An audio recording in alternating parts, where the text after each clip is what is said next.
नमस्कार साथियों, प्रताप क्लासेस के YouTube चैनल पर आपका स्वागत है। आज है 25 फरवरी 2025 और 25 फरवरी 2025 के जितने भी इंडिया और वर्ल्ड के जो करंट अफेयर्स के क्वेश्चन बनते हैं, आज उनका अपने डिस्कशन करेंगे। पूरा वीडियो ध्यान से देखना और लास्ट में आपसे क्वेश्चन पूछूंगा जिनके जवाब आपको कमेंट बॉक्स में देना होगा। आज अपने पढ़ेंगे कि शक्तिकांत दास को प्रधानमंत्री का प्रधान सचिव 2 के रूप में किया गया नियुक्त। जॉन मैकफॉल अंतरिक्ष पर जाने वाले पहले विकलांग अंतरिक्ष यात्री और भारत का पहला चिड़ियाघर आधारित बायो बैंक कहाँ स्थापित किया जाएगा, इनकी आज हम चर्चा करेंगे पूरे लेटेस्ट न्यूज के साथ में। डेली आपको सुबह 8 बजे ये करंट अफेयर्स की लाइव क्लास आपको मिलती है और ये क्लास RS ये इसके लिए फर्स्ट ग्रेड UPSC SSGD पटवार रेलवे EORO चतुर्थ श्रेणी कर्मचारी, इसके अलावा वीडियो ड्राइवर वाहन चालक सभी के लिए ये डेली करंट अफेयर्स की क्लास आपके लिए रामबाण साबित होगी। करते हैं स्टार्ट। और आज की क्लास बड़ी ही गजब की होने वाली है क्योंकि मुझे लग रहा है अभी आज की क्लास में आने वाले एग्जाम के अंदर यहाँ से एक ही क्लास से 2 से 3 क्वेश्चन पूछे जाने की पूरी पूरी संभावना बनेगी।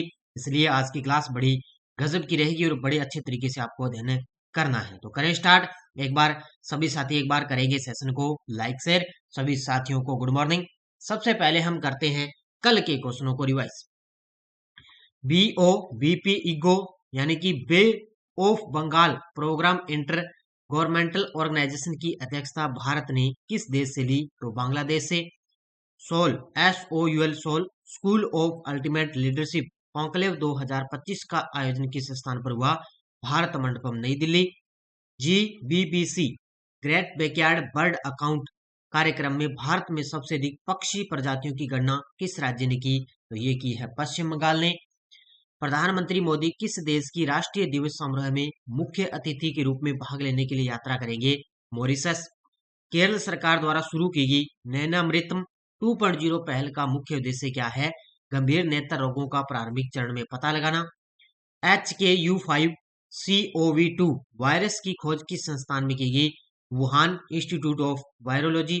ब्राजील किस संगठन में पर्यवेक्षक के रूप में शामिल हुआ, तो ये हुआ है OPEC प्लस के अंदर शामिल हुआ है। तो ये थे कल के क्वेश्चनों का रिवाइज हमने कर लिया। बाकी टेस्ट आपको 2025 की जो अपनी वार्षिक करंट है उसके अंदर आपको डेली वीकली मंथली सब कुछ आपको मिलता है। वीकली टेस्ट आपको मिल गया, कल राजस्थान का भी मिल गया, जो फर्स्ट ग्रेड है EORO है उनकी टेस्ट सीरीज में राजस्थान का भी मिल गया। इसके अलावा जो अपनी वार्षिक करंट है उसके अंदर आपको इंडिया वर्ल्ड का करंट भी आपको मिल चुका है। तो गजब तरीके के अच्छे तरीके से ज्वाइन करो।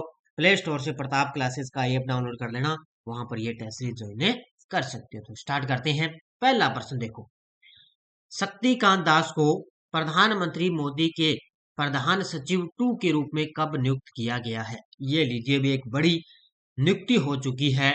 अब बन चुके हैं जो पूर्व RBI के गवर्नर थे शक्तिकांत दास, जो 25वें गवर्नर थे शक्तिकांत दास, उनको अब प्रधानमंत्री मोदी का प्रधान सचिव 2 के रूप में नियुक्त किया जा चुका है। और वर्तमान में RBI के 26वें गवर्नर कौन है, संजय मल्होत्रा। तो इनकी नियुक्ति हुई थी 22 फरवरी 2025। 22 फरवरी 2025 को इनको नियुक्त किया जा चुका है। इसको RBI के पूर्व गवर्नर है शक्तिकांत दास, ये प्रधानमंत्री मोदी के प्रधान सचिव 2 के रूप में नियुक्त हुए हैं। देखो, भारत सरकार ने सेवानिवृत्त IAS अधिकारी और पूर्व भारतीय reserve bank RBI governor Shaktikanta Das को प्रधानमंत्री मोदी के प्रधान सचिव 2 के रूप में नियुक्त किया गया है। दास पहले ऐसे प्रधान सचिव हैं जिन्हें वित्तीय और मौद्रिक नीति दोनों का व्यापक अनुभव है। जाहिर सी बात है, RBI के गवर्नर रहे हैं तो इनको वित्तीय के बारे में और मौद्रिक जो नीति है उनके बारे में सब कुछ इनको पता है। अब ध्यान रखना, ये है प्रधान सचिव 2 के रूप में इनको नियुक्त किया गया है। इससे पहले भी है 2, दोनों को नियुक्त कर दिया, ये है 2 नंबर। और इससे पहले है प्रमोद कुमार मिश्रा, जो वर्तमान में प्रधानमंत्री मोदी के प्रधान सचिव हैं, इनको 2 के रूप में नियुक्त कर दिया। अच्छे तरीके से पढ़ लेना। जॉन मैकफॉल किस अंतरिक्ष स्टेशन पर जाने वाले पहले विकलांग अंतरिक्ष यात्री होंगे। अब कुछ दिन पहले मैंने आपको बताया था कि अंतरिक्ष जो अंतर्राष्ट्रीय स्पेस स्टेशन है उस पर 4 जो है अंतरिक्ष यात्री जाएंगे। और उसके अंदर एक भारतीय व्यक्ति भी शामिल होंगे, भारतीय एक शख्स शामिल होंगे जिनका नाम है शुभांशु शुक्ला। भारत की तरफ से जाएंगे शुभांशु शुक्ला, एकमात्र भारतीय जो है अंतरिक्ष यात्री शामिल है। अब यहाँ पे पूछा है ऐसे अंतरिक्ष स्टेशन पर जाने वाले पहले विकलांग अंतरिक्ष यात्री कौन होंगे, तो वो होंगे जॉन मैकफॉल।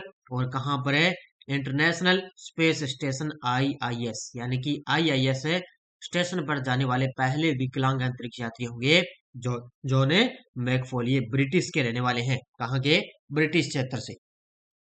तो ब्रिटिश पूर्व पैरालंपियन जॉन मैकफॉल अंतरराष्ट्रीय अंतरिक्ष स्टेशन पर जाने वाले पहले शारीरिक रूप से विकलांग अंतरिक्ष यात्री होंगे। इनका एक पैर नहीं है, शारीरिक रूप से विकलांग है। 43 वर्षीय ब्रिटिश सर्जन और पूर्व पैरालंपियन जॉन मैकफॉल ने 19 वर्ष की आयु में एक गंभीर मोटर बाइक दुर्घटना में अपना पैर खो दिया था। तो 19 वर्ष की आयु में उन्होंने पैर खो दिया। अब ये देखो, नोट लगा के नोट कर लेना कि ग्रुप कैप्टन है शुभांशु शुक्ला, अंतरराष्ट्रीय अंतरिक्ष स्टेशन पर जाने वाले पहले भारतीय अंतरिक्ष यात्री होंगे। तो अंतरराष्ट्रीय अंतरिक्ष स्टेशन पर जाने वाले पहले भारतीय कौन होंगे, शुभांशु शुक्ला। और पहले विकलांग शख्स कौन होंगे, ये होंगे ब्रिटिश पूर्व पैरालंपियन जॉन मैकफॉल। भारत का पहला चिड़ियाघर आधारित बायो बैंक कहाँ स्थापित किया जाएगा, भारत का पहला चिड़ियाघर आधारित बायो बैंक कहाँ स्थापित किया जाएगा, तो पद्माजा नायडू हिमालयन प्राणी उद्यान दार्जिलिंग पश्चिम बंगाल। कहाँ पर है, पद्माजा नायडू हिमालयन प्राणी उद्यान दार्जिलिंग पश्चिम बंगाल में है, जहां पर भारत का पहला चिड़ियाघर आधारित बायो बैंक स्थापित किया जाएगा। अब मैं पूरी कोशिश करूंगा जैसे ही ये फरवरी मंथ कंप्लीट हो जाएगा ना, तब मैं आपको जनवरी और फरवरी के एक साथ जितने भी पुरस्कार खेल खिलाड़ी हैं, इसके अलावा भारत के अंदर पहली मुख्य जो चीजें हैं, भारत की रैंक है, पोर्टल है, वो अलग से मैं आपको क्लासें करवाऊंगा। तो दार्जिलिंग के पद्माजा नायडू हिमालयन प्राणी उद्यान ने भारत का पहला चिड़ियाघर आधारित बायो बैंक और पशु संग्रहालय स्थापित किया है। इस संचालन की शुरुआत हुई थी जुलाई 2024 के अंदर, और इसके अंदर स्थापित यह बायो बैंक एक फ्रोजन जू के रूप में कार्य करेगा। किसके रूप में, एक है फ्रोजन जू के रूप में कार्य करेगा। तो इतना याद रखना भी भारत का पहला ये चिड़ियाघर आधारित बायो बैंक कहाँ स्थापित हुआ है, दार्जिलिंग पश्चिम बंगाल में। वैश्विक दक्षिण से महिला शांति सैनिकों पर सम्मेलन का आयोजन कब किया गया है, वैश्विक दक्षिण से महिला शांति सैनिकों का एक सम्मेलन हुआ है, इसका आयोजन किया गया मानेकशा सेंटर नई दिल्ली के अंदर। अभी भी चल रहा है, ये कल स्टार्ट हुआ था 24 को और आज भी चलेगा 25 फरवरी, 2 दिन चलेगा। ये महिलाओं का एक सम्मेलन है, कहाँ पर है, मानेकशा सेंटर है नई दिल्ली के अंदर। ये देखो तस्वीर में आपके सामने महिलाओं का सम्मेलन, तो कहाँ पर है, दिल्ली में। देखो, भारतीय सेना संयुक्त राष्ट्र शांति स्थापना केंद्र भारत के माध्यम से, अब ध्यान रखना इनके साथ में कौन है, संयुक्त राष्ट्र शांति स्थापना केंद्र है। इन्होंने 24 और 25 फरवरी 2025 को मानेकशा सेंटर नई दिल्ली में वैश्विक दक्षिण से महिला शांति सैनिकों पर सम्मेलन शीर्षक से 2 दिवसीय सम्मेलन की मेजबानी की है। तो इनका एक शीर्षक है कि वैश्विक दक्षिण से महिला शांति सैनिकों का सम्मेलन। ये कहां पर हुआ है, 2 दिवसीय सम्मेलन चला नई दिल्ली के अंदर। और इसके अंदर जो वर्तमान में उप सेना प्रमुख है लेफ्टिनेंट जनरल NS राजा सुब्रमण्य ने महिला शांति सैनिकों की असाधारण सेवा, वैश्विक शांति और सुरक्षा के प्रति प्रतिबद्धता की गहरी सराहना की है। इसके अलावा हमारे देश की राष्ट्रपति द्रौपदी जी मुर्मू भी यहाँ पर शामिल थी। मनोहर अंतर्राष्ट्रीय हवाई अड्डा को किस प्रतिष्ठित पुरस्कार से सम्मानित किया गया है, मनोहर अंतर्राष्ट्रीय हवाई अड्डा है गोवा राज्य के अंदर। कहाँ पर है, ये गोवा के अंदर है, और अभी इसको ताजा पुरस्कार मिला है सर्वश्रेष्ठ सुरक्षा पुरस्कार, जिसको बोलते हैं स्वर्ण ट्रॉफी। क्या बोलते हैं, सर्वश्रेष्ठ सुरक्षा पुरस्कार मिला है किसको, मनोहर अंतर्राष्ट्रीय हवाई अड्डे को। इसको बोलते हैं स्वर्ण ट्रॉफी। कौन सी, स्वर्ण ट्रॉफी मिली है, और है कहां पर, ये गोवा राज्य के अंदर। ध्यान रखना, ये मैंने पहले भी आपको करवाया है। मनोहर अंतर्राष्ट्रीय हवाई अड्डा स्थान गोवा भारत के अंदर, विकास और संचालन GMR गोवा अंतर्राष्ट्रीय हवाई अड्डा लिमिटेड के द्वारा। भारत का पहला हवाई अड्डा जिसे राष्ट्रीय सुरक्षा परिषद सुरक्षा पुरस्कार 2024 से सम्मानित किया गया, यानी कि जो राष्ट्रीय सुरक्षा परिषद है उसके द्वारा राष्ट्रीय सुरक्षा पुरस्कार 2024 से सम्मानित किया गया। सेवा क्षेत्र श्रेणी में सर्वश्रेष्ठ सुरक्षा पुरस्कार यानी कि स्वर्ण ट्रॉफी इन्होंने प्राप्त की है। और पुरस्कार प्रदान करने वाली संस्था है राष्ट्रीय सुरक्षा परिषद। अच्छे तरीके से नोट कर लेना, ये पुरस्कार से महत्वपूर्ण क्वेश्चन बनता है। उत्तराखंड के किस धावक ने नई दिल्ली मैराथन में शीर्ष स्थान हासिल किया है? ये लीजिए भी इसी प्रकार का प्रश्न आया था पिछली बार सीएटी के अंदर। सीएटी के अंदर प्रश्न आ गया था, पता नहीं अब ग्रेजुएशन लेवल में आया था या 12वीं लेवल में आया था, मुझे याद नहीं है, लेकिन सीएटी के अंदर इस प्रकार का प्रश्न आया था। सीएटी के अंदर ये आया था कि सीधा क्वेश्चन आया था कि जो हाफ मैराथन है, ऐसे भारतीय कौन सी खिलाड़ी है जिन्होंने हाफ मैराथन में स्वर्ण पदक जीता था? तो ये खिलाड़ी है, देखो इन्होंने स्वर्ण पदक जीता, इनका नाम है मान सिंह है। कौन है ये? मान सिंह। और अभी ताजा इन्होंने उत्तराखंड के नई दिल्ली मैराथन के अंदर इन्होंने टॉप स्थान हासिल है किया है। किसने? मान सिंह ने। ये देखो तस्वीर में मान सिंह है। तो उत्तराखंड के धावक मान सिंह ने शान प्रदर्शन करते हुए नई दिल्ली मैराथन में टॉप स्थान हासिल किया। 42.195 किलोमीटर की इस रेस में 35 वर्षीय मान सिंह ने 2 घंटे 15.24 सेकंड का समय निकाला है। ये आपसे लगभग नहीं पूछा जाएगा, बस सीधा इतना ही आएगा कि नई दिल्ली मैराथन में टॉप स्थान किसने किया? मान सिंह ने। और वही महिला वर्ग में उत्तराखंड का दबदबा रहा भागीरथी बिष्ट ने शीर्ष पर जगह बनाई थी। महिलाओं को याद रखना, सिर्फ भागीरथी बिष्ट ने यहाँ पर टॉप जगह बनाई है। अगला क्वेश्चन, भारतीय नौसेना ने 21 फरवरी 2025 को किस संगठन को लैंडिंग शिप टैंक XINS गुलदार सौंपा है? ये लीजिए भी, अब भारतीय नौसेना के द्वारा 21 फरवरी 2025 को एक संगठन है जिसको लैंडिंग शिप टैंक INS गुलदार सौंप दिया। और ये सौंपा है किसको? महाराष्ट्र पर्यटन विकास निगम लिमिटेड को। ऑप्शन नंबर बी, किसको सौंप दिया?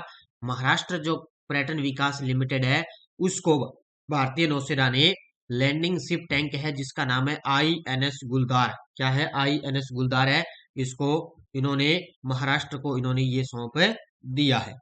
देखो, भारतीय नौसेना ने 21 फरवरी 2025 को महाराष्ट्र पर्यटन विकास निगम लिमिटेड को लैंडिंग शिप टैंक XINS गुलदार सौंप दिया है। एग्जाम में इतना ही आएगा कि INS गुलदार किसको सौंपा गया? महाराष्ट्र को, ताकि इसे अंडर वाटर म्यूजियम और कृत्रिम रीफ में बदला जा सके। और भारतीय नौसेना के सेवा मुक्त जहाज का उपयोग करने की यह भारत में पहली पहल है। यानी कि भारतीय नौसेना का जो सेवा मुक्त जो जहाज है ना, इसी का उपयोग करने वाले भारत के अंदर ये पहली पहल है।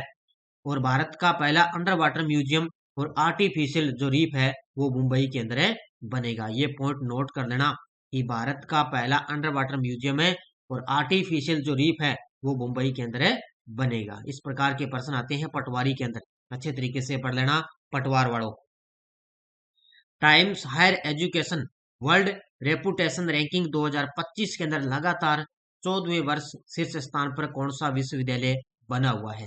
हालांकि इस प्रकार की रैंकिंग आती रहती है, तो इसके अंदर सबसे टॉप पर है हार्वर्ड विश्वविद्यालय। कौन सा? हार्वर्ड विश्वविद्यालय। देखो, तो हार्वर्ड विश्वविद्यालय लगातार 14वें वर्ष सबसे टॉप पर रहता है। ऑक्सफोर्ड विश्वविद्यालय और MIT ने संयुक्त रूप से दूसरा स्थान हासिल किया है। और भारतीय विज्ञान संस्थान IISS बेंगलुरु की बात करें तो इसने 101 125 रैंकिंग बैंड में था, लेकिन अब 2001 से ये 201 से 300 बैंड पर आ गया।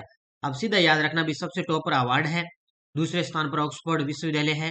और अगर भारत में अगर बात करें तो बेंगलुरु है सबसे टॉप पर, उसके बाद में दिल्ली है। और शिक्षो अनुसंधान जो भुवनेश्वर है वो पहली बार 201 से 300 रैंकिंग बैंड में शामिल हुआ है। लगातार इस प्रकार का क्वेश्चन संभावना कम ही है एग्जाम के अंदर आएगा। भारत 2047 तक किस प्रकार की अर्थव्यवस्था बनने की दिशा में कार्य कर रहा है?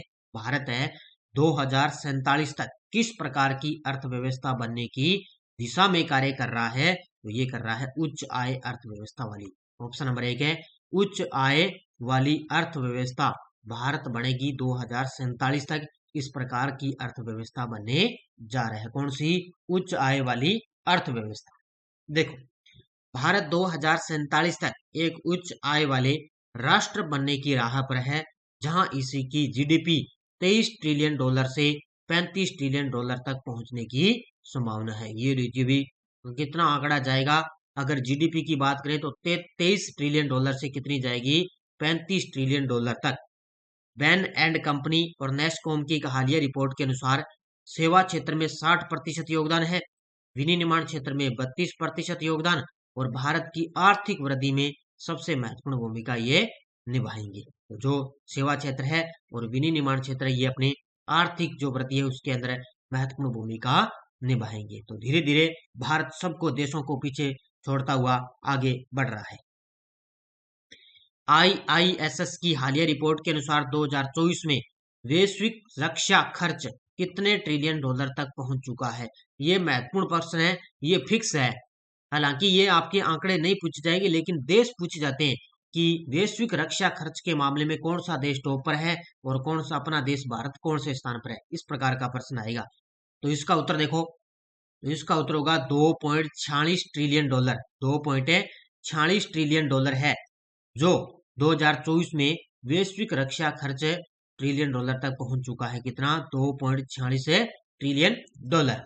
देखो, अंतर्राष्ट्रीय सामरिक अध्ययन संस्थान IIS की हालिया रिपोर्ट के अनुसार 2024 में वैश्विक रक्षा खर्च 2.46 ट्रिलियन डॉलर तक पहुंच चुका है, जो 2023 के 2.24 ट्रिलियन डॉलर की तुलना में उल्लेखनीय वृद्धि दर्शाता है। अब देखो इनका अलग अलग देखो, रक्षा बजट देखो, सबसे टॉप पर है अमेरिका का, कितना है, 895 अरब डॉलर अमेरिका का। 2 नंबर पे है चीन, 266.85 अरब डॉलर। 3 नंबर पे है रूस, 126 अरब डॉलर। और देखो अपना भारत है चौथे स्थान पर, 75 अरब डॉलर। तो सबसे ज्यादा जो वैश्विक रक्षा खर्च है वो किसका है, अमेरिका सबसे टॉप पर है, और भारत है वो चौथे स्थान पर है। ये रैंक आपको याद रखनी है, एग्जाम में आती है सीधी रैंक। अब देखो आपके सामने वन लाइनर करंट। पहला है कि भारतीय मूल के काश पटेल को 21 फरवरी 2025 को federal bureau of investigation FBI के 9वें निदेशक के रूप में शपथ दिलाई गई है। ये है जो सबसे पहले, आपको पता है वर्तमान में अमेरिका के नव जो राष्ट्रपति हैं डोनाल्ड ट्रंप है, तो उनके ये सबसे करीबी माने जाते हैं भारतीय मूल के काश पटेल, और इनको अमेरिका में फेडरल ब्यूरो ऑफ इन्वेस्टिगेशन के 9वें निदेशक के रूप में नियुक्त किया गया। विराट कोहली ने सबसे तेज 14,000 रन बनाकर तेंदुलकर का रिकॉर्ड तोड़ा है। और आपने पता है कल परसों पाकिस्तान के साथ मैच था ना, तो वहां पर उन्होंने शतक भी लगाया, इसलिए उन्होंने 14,000 रन बनाकर तेंदुलकर का रिकॉर्ड तोड़ दिया। और इसके अलावा उत्तराखंड सरकार ने 1.0 लाख करोड़ का बजट पेश किया, जिसमें बुनियादी ढांचे और जन कल्याण को प्राथमिकता दी गई थी। देखो उत्तराखंड की सरकार ने भी बजट पेश कर दिया। ये थी वन लाइनर करंट। ये है टेलीग्राम ग्रुप आपके सामने, और ये कल देखो मैंने स्कूल व्याख्याता पेपर 2022 का ग्रुप बी का पेपर सोल्यूशन करवाया है अच्छे तरीके से। जो 75 क्वेश्चन आते हैं फर्स्ट ग्रेड के अंदर फर्स्ट पेपर का। इससे पहले मैंने ग्रुप ए का मैंने आपको कंप्लीट करवाया था, और कल मैंने ग्रुप बी का पेपर आपको करवा दिया है, और अभी 1-2 दिनों के अंदर आपको ग्रुप सी का पेपर सोल्यूशन करवाऊंगा। पीछे वाले पेपर हमें अध्ययन करना जरूरी होता है, ताकि हमें अच्छे तरीके से पता लगे किस प्रकार के प्रश्न आ रहे हैं। ठीक है, तो ये क्लास आप जरूर देख लेना। पिछले वीडियो क्वेश्चन, ओलंपिक पदक विजेता किस भारतीय निशानेबाज को BBC Indian para sports woman of the year 2024 पुरस्कार से सम्मानित किया गया? तो ये किया गया अवनी लेखरा। मैंने क्या दिया है, पैरा स्पोर्ट्स वुमन है अवनी लेखरा। अगर सीधा मैं देता स्पोर्ट्स वुमन है तो वो मनु भाकर को दिया गया था। ठीक है, तो उत्तर क्या हो जाएगा, अवनी लेखरा। अब देखो क्वेश्चन फॉर यू, देश का पहला electronic personal licence for pilots EPL किसे प्राप्त हुआ है? Captain Anuradha Singh, captain Ishita Bhargav, captain Piyush Sharma, captain Vikas Rana? इसका जवाब देना है। और अब देखो अपनी यस्टरडे डोज क्या थी, संविधान के संरक्षक के रूप में सर्वोच्च न्यायालय का अधिकार कहां से लिया गया? अमेरिका से। आंध्र प्रदेश एक भाषाई राज्य के रूप में कब गठित हुआ? 1953। भारत के संविधान के किस अनुच्छेद के अंतर्गत राज्य शब्द को परिभाषित किया गया? अनुच्छेद 12 के अंदर। जो राज्य शब्द है ये अनुच्छेद 12 के अंदर इसको परिभाषित किया गया। बहुत सारे साथियों ने बड़े गजब के दिए थे आंसर, उन सभी साथियों को बहुत बहुत शुभकामनाएं। अब देखो नेक्स्ट डोज आपके लिए, संविधान का कौन सा अनुच्छेद भारत के नियंत्रक और महालेखा परीक्षक के कर्तव्यों को निर्धारित करता है? किस लोकसभा में सबसे कम महिलाएं निर्वाचित हुई थी? कौन सी लोकसभा है उसमें सबसे कम महिलाएं निर्वाचित हुई? और लोक लेखा समिति के अध्यक्ष की नियुक्ति कौन करता है? इनकी जवाब देने हैं। ये है आज की नेक्स्ट डोज, गजब तरीके की। और ये थी आज की अपनी क्लास। सभी साथी वीडियो को जाते जाते करेंगे लाइक शेयर। और ये ईओआरओ, पटवार, रेलवे, ये चतुर्थ श्रेणी कर्मचारी वीडियो, जेल प्रहरी, राजस्थान कांस्टेबल, ये बुक बाजार के अंदर आज लगभग जयपुर में उपलब्ध हो जाएगी और कल संपूर्ण राजस्थान में उपलब्ध हो जाएगी। तो ये बुक ले आना, अच्छे तरीके से अध्ययन कर लेना। और स्पेशल ईओआरओ वाले इसमें आपके लिए 8 योजनाएं भी उपलब्ध है। इसके अलावा मिशन 1.0 ये है राष्ट्रीय अंतर्राष्ट्रीय, और जल्द ही इसका यूट्यूब पे रिवीजन इस बुक का करवाया जाएगा। तो तैयार रहना फर्स्ट ग्रेड के लिए, और गजब तरीके का आपको इस बुक का रिवीजन मिलेगा। तो ये थी आज की अपनी क्लास। सभी साथी करेंगे वीडियो को लाइक शेयर, और गजब तरीके की क्लास और गजब तरीके का आपको कंटेंट दिया जा रहा है। तो इसका मतलब है कि वीडियो को आप जाते जाते लाइक शेयर करते रहना, ठीक है। और ये टेस्ट सीरीज आप ले लेना, डेली वीकली मंथली सब कुछ आपको मिलती रहेगी। तो धन्यवाद। जय हिंद, जय भारत।